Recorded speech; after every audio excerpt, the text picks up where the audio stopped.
Bom, gente, sejam bem-vindos a mais uma produção do Laboratório Solar. Hoje nós vamos falar resumidamente como produzir um vídeo para usar em sala de aula, para a gente tentar melhorar e deixar mais interessante a sala de aula para os nossos alunos. De duas maneiras, né? Uma maneira mais dinâmica de apresentar os conteúdos para os alunos e também uma maneira de envolver e motivar os alunos, né? Fazendo com que eles produzam vídeo, que façam as suas pesquisas, seus trabalhos para a produção de um vídeo. Muito bom.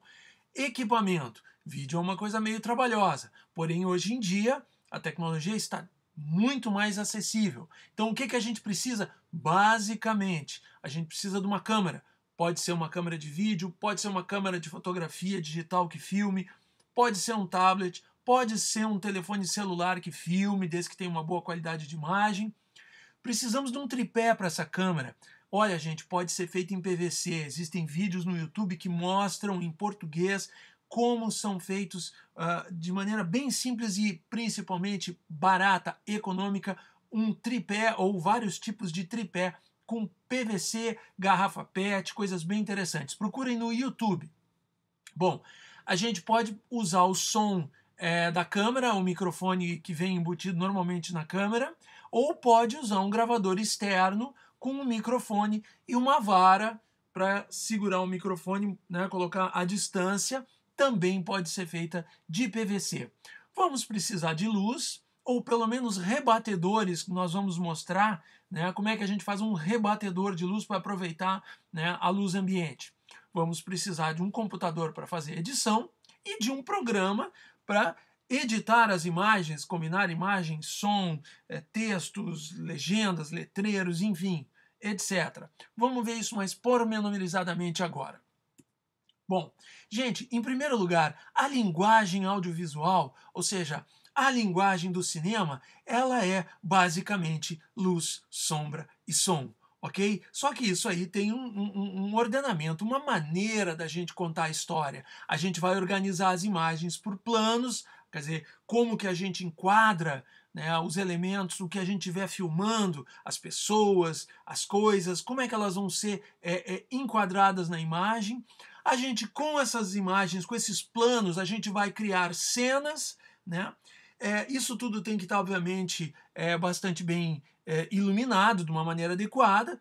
A gente precisa pensar no som, não é somente o som que é captado num lugar, mas a gente usa música, a gente usa ruídos, efeitos especiais, tudo isso combinado na edição. Resumidamente, gente, o roteiro é a primeira parte de um vídeo. Seja um vídeo de ficção, quando a gente vai contar uma história, ou mesmo contar uma história, né? Ou se a gente vai fazer uma pesquisa, vai fazer um documentário, a gente precisa começar por um roteiro escrito, porque o roteiro é que permite a gente planejar e organizar o conteúdo. Para o uso na escola, principalmente se os alunos vão fazer um vídeo, o roteiro é muito importante porque ali é que eles vão agregar todo o conteúdo, vão fazer pesquisa, vão sintetizar e vão organizar na cabeça deles os conteúdos. O roteiro é bastante importante, repito. Quando o roteiro estiver pronto, também a partir dele é que vai se fazer a produção, ou seja, a gente vai organizar quem vai dirigir, quem são os atores ou quem são os entrevistadores, quem são os produtores da entrevista que vão fazer o contato com as pessoas, vão procurar as pessoas que vão ser entrevistadas, com os lugares, né? Isso tem que ser tudo visto com antecedência, né? Quem vai fazer câmera, quem vai organizar a luz, quem vai gravar o som, enfim, quem vai cuidar da produção. Tudo isso começa no roteiro, porque é no roteiro, né, que a gente vai colocar todos os elementos. Então, olha aqui, aqui tem um exemplo de um roteiro de vídeo. Observem a primeira coluna da esquerda, é o plano da câmera. Tem umas siglas aqui, PM do banco, PD, ou seja, plano médio, ali embaixo o plongé por trás dos personagens. Isso tudo nós já vamos explicar logo adiante, são códigos para significar a maneira como a câmera está enquadrando os personagens ou os elementos que serão filmados. Bom, aqui no roteiro, na segunda fileira, da esquerda para a direita, está explicando o que está acontecendo na cena. Depois a gente tem o detalhamento, que são alguns detalhes que são importantes, né, para ser filmados, e na coluna bem da direita a gente tem o áudio, ou seja, o que os personagens estão falando.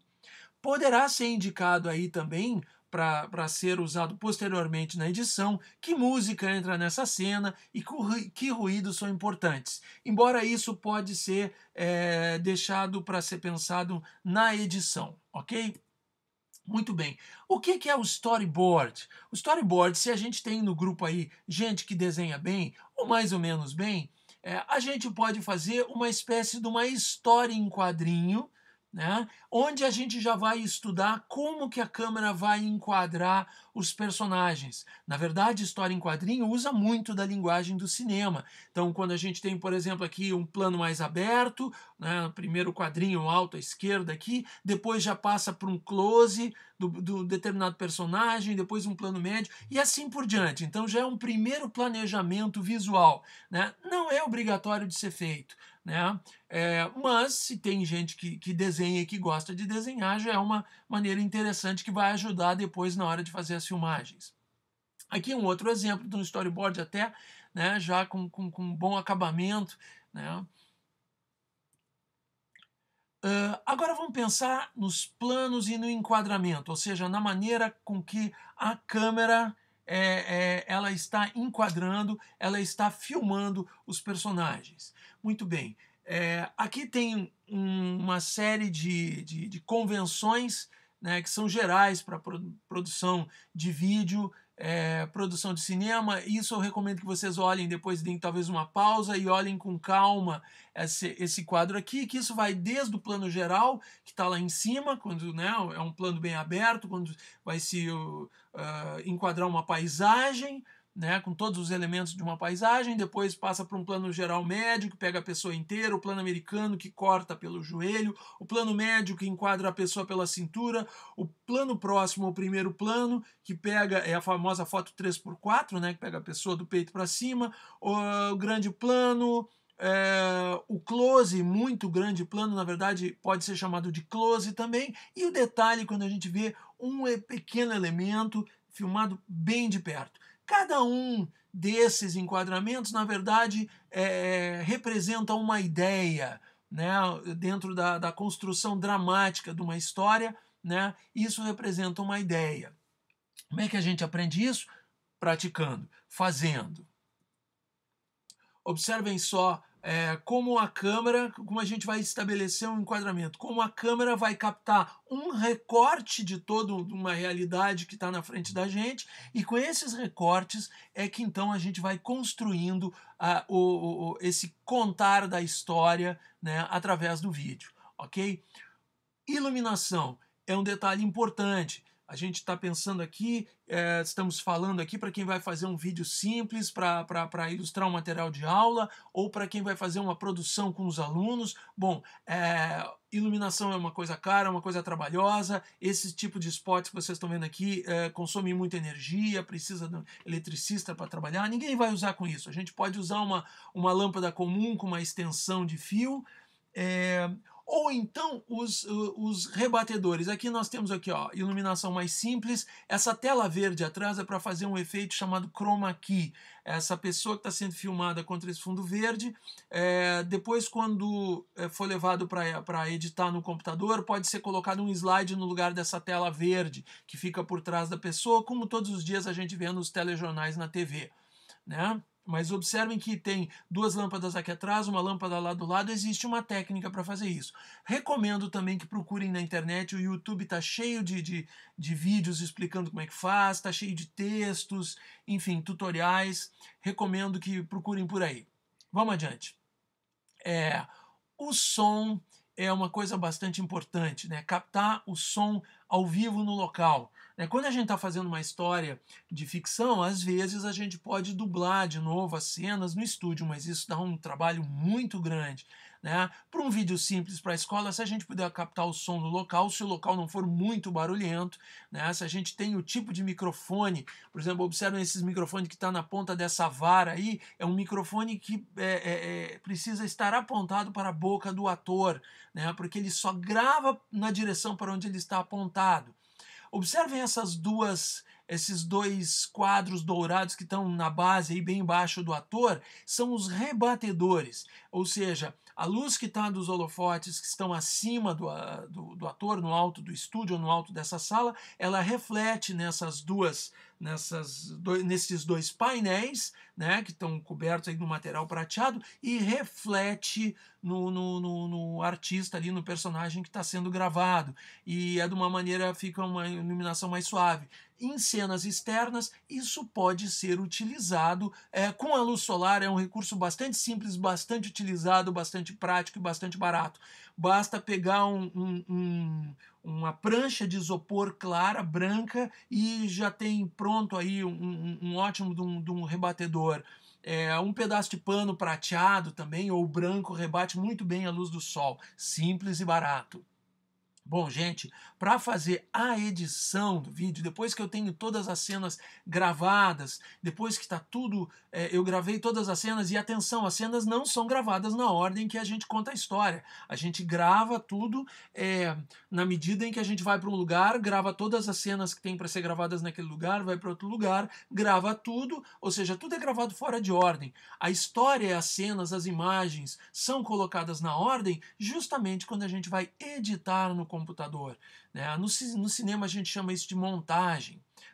Então a gente vai combinar as imagens, os planos, a gente vai colocar o som, a gente vai regular o volume de som da voz dos atores. Se a gente está gravando um documentário e tem um locutor, a gente grava essa locução separada, ela combinada, colocada junta com as imagens nesse momento da edição. E depois, se a gente tem as legendas, os créditos, fazer cópia, tudo é no processo de edição.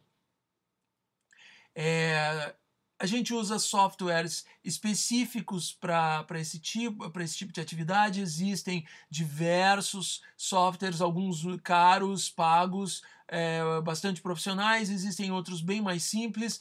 Esse aqui, por exemplo, é o Cinelerra, é um software que é encontrado gratuitamente na internet, ele foi desenvolvido para sistema operacional Linux, não custa nada, é só baixar e utilizar para quem tem computador com Linux.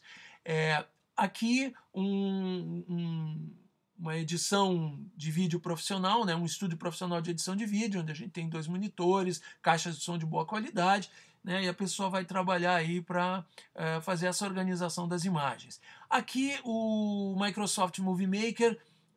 Gente, esse programa ele vem incluído em qualquer computador que vem com Windows. Ele ele vem junto com o sistema operacional Windows. Talvez vocês não saibam, mas todo computador com Windows tem um editor de vídeo. Então aproveitem, utilizem. Ele é simplesinho, bastante limitado, mas você que nunca editou um vídeo antes, ele é um bom recurso para começar. Bom, gente, o áudio, não se esqueçam também, para contar a história, a gente não somente usa a imagem, mas a gente usa o som. A gente usa a música, a gente usa a voz dos atores ou dos locutores e também os ruídos. Quando a gente está contando história, muitos ruídos não são captados pelo microfone da câmera. Então a gente tem que recriar isso. Alguns ruídos são importantes para contar a história, então são recriados, Existem pessoas aí que são especialistas de fazer esses efeitos em estúdio, mas hoje em dia a gente consegue isso tudo já gravado, a gente consegue baixar pela internet, tem muitas produtoras de áudio que vendem isso por download, então não é difícil de conseguir. Bom, gente, uma coisa muito importante, se estamos fazendo um documentário, se estamos fazendo uma reportagem, a locução tem que ser gravada antes da edição. Primeiro a gente grava o texto e depois as imagens são inseridas em cima do texto no programa de edição de vídeo. Atenção para esse detalhe que é muito importante. Gente, tá pronto o meu vídeo? Como é que eu vou disponibilizar isso para os meus alunos assistirem? Como é que nós vamos compartilhar isso. Se eu tenho um computador com DVD, se o meu computador tem um gravador de DVD, ótimo, eu faço uma cópia, eu posso levar para a escola, né, posso levar num pendrive também, hoje em dia, que é tranquilo, mas é muito interessante a gente compartilhar isso no YouTube. Né? Muitas escolas não têm uma boa internet, não conseguem baixar do YouTube em tempo real, mas os alunos podem assistir em casa. Então isso é importante. Então lembramos, tem o YouTube, tem o Vimeo também, ou Vimeo, né, que também é um excelente site gratuito de armazenamento de vídeos. Fica a dica aí. Bom, se querem gravar um evento ao vivo, transmitir um debate, uma palestra, gente, esses sites todos aqui permitem que a gente, baixando um software próprio desses sites aí, o Stream, o Kik, o TwitchCam, o Livestream, a gente pode transmitir ao vivo, desde que a gente tenha uma boa conexão com a internet, né? Até um telefone celular, um smartphone, um iPhone, um Samsung desse aí, mais sofisticado, já tem capacidade para gravar e transmitir pela internet ao mesmo tempo, desde que eu tenha uma boa conexão Wi-Fi ou um 3G muito bom, né, no caso do Brasil, ou um 4G, quem sabe, né, a gente transmite ao vivo. Então isso pode ser interessante também. Gente, como que eu arranjo esses recursos? Isso é caro e tal. Sugestão, software livre, o Linux, o pinguinzinho aí do Linux, né? Quem tem computador com Linux, escolas, centros comunitários, associações de bairro, né? Centros culturais que têm computadores com Linux, gente, eu recomendo esse site aqui, o estudiolivre.org, www.estudiolivre.org. Tem vários recursos, vários tipos de software, como o Cinelerra para edição de vídeo, como o Audacity para gravação e edição de áudio, né? Fica a dica então para quem não quer gastar, não quer e não pode gastar muito dinheiro com produção de vídeo, com os recursos técnicos. Gente, sugestão para fazer um exercício prático para o professor praticar, para os alunos praticarem, faça um pequeno roteiro de uma página, uma coisa bem simples, assim, de 1 minuto. Tente desenhar o storyboard dos enquadramentos, pense nos movimentos da câmera. Se vai ter um apresentador, lembre de olhar para a câmera e falar com a câmera. Faça uma narração, pode ser gravada antes, como eu digo. Olhe para a luz, pense no rebatedor, veja como a luz está batendo no personagem, se não está com sombra no olho, não está com sombra no rosto, combine 2 ou 3 fontes de luz, né? E tente fazer, porque a única maneira de aprender é fazendo. Gente, uma dica então, este site www.primeirofilme.com.br é um site excelente, é um projeto do cineasta e jornalista Carlos Gerbasi. Fez um projeto voltado para a área da educação, onde ele explica de uma maneira bem simples, resumida e bem pedagógica a linguagem, né, do cinema, bem mais detalhado que nesse nosso vídeo aqui. Você pode consultar sempre que quiser. Então entre nesse site aí e aproveite que realmente a qualidade no material ali é muito boa, com vários vídeos inclusive explicando como é que a coisa funciona, muito bom. Aqui algumas dicas de livros, ok? O livro do projeto O Primeiro Filme, do Carlos Gerbasi. Esse livro aqui, On Camera, é um curso de produção de filme e vídeo da BBC de Londres, que é uma referência mundial em termos de documentários. E esse último livro aqui embaixo é sobre a música do filme, para as pessoas terem uma ideia, assim, compreenderem melhor como a música é importante para contar uma história, né? Esses sites aqui, se vocês quiserem, deem uma pausa aí, copiem esses endereços aí, sobre como explica melhor como enquadrar com a câmera, os tipos de planos, enquadramentos, ok? Então, eu gostaria de agradecer, espero que isso foi bem corrido, bem resumido, mas eu espero que seja útil e que vocês aproveitem bastante. Qualquer coisa, entrem na página do Laboratório Solar, aí que a gente pode ter sempre outras dicas novas aí para vocês. Gente, muito obrigado e até uma próxima.